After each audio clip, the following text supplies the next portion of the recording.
कि ममता के अनमोल खजाना कबो न दिल से तेज धड़केला हरदम बेटा खातिर माई के करेजा कुहकेला हरदम बेटा खातिर माई के करेजा।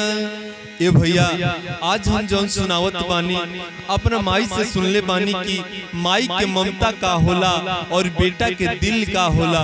सुनी ध्यान से सुन लो भाई एगो बेटा के कहानी मनमोहनी के जाल में पड़ के कैलस बड़ नादानी।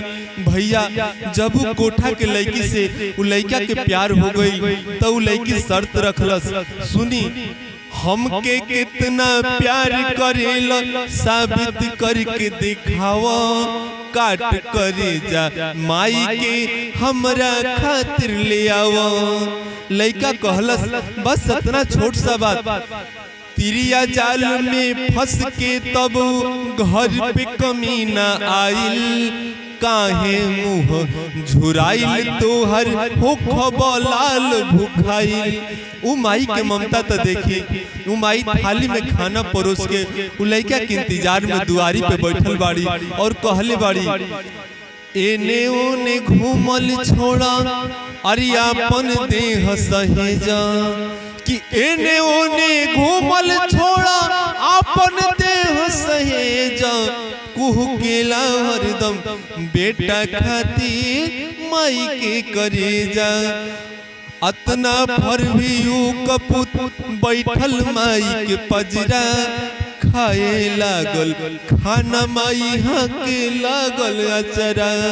काहे कि माई पड़ोसी से पैसा आटा लेके आई और 4 गो रोटी बनौली, घर में बेना ना रहल ताचरा से हवा हाँक हाँक ओकरा मुंह में खियौली और अपने पानी पी के सुत गईली। लेकिन वो बेटा का कैलस खींच के खंजर सीना में मरलस उ अपना माई के काट करे जाले के चलल नयाइल दर्द कसाई के।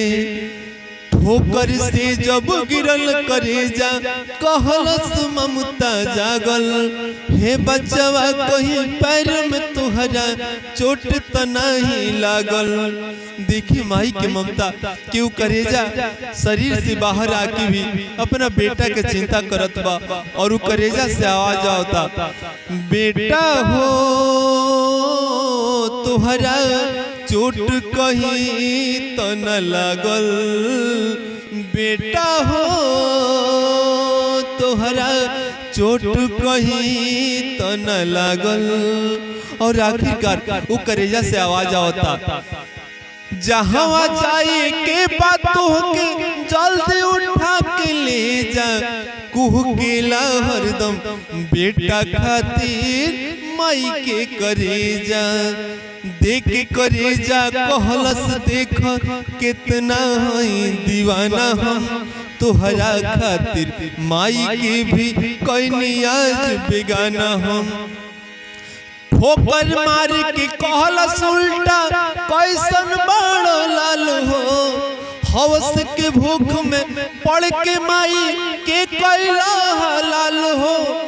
आज तलक ना देखनी तुहरा जैसन कसाई के हमर का होखबे ते पापी जब ना भइले अपन माई के कि हमर का होखबे ते पापी जब ना भइले अपन माई के कि कहियो ते हमरो के छोड़बे और सटकल तोर भेजा कि कहियो ते हमरो के छोड़बे अरे सटकल तोर भेजा कुहकेला हरदम बेटा खातिर माई के करेजा धड़केला हरदम बेटा खातिर माई के करेजा। अगर वीडियो अच्छा लागल हुई तो शेयर करम जा, लाइक करम जा और कमेंट में अपन सुझाव जरूर देम जा।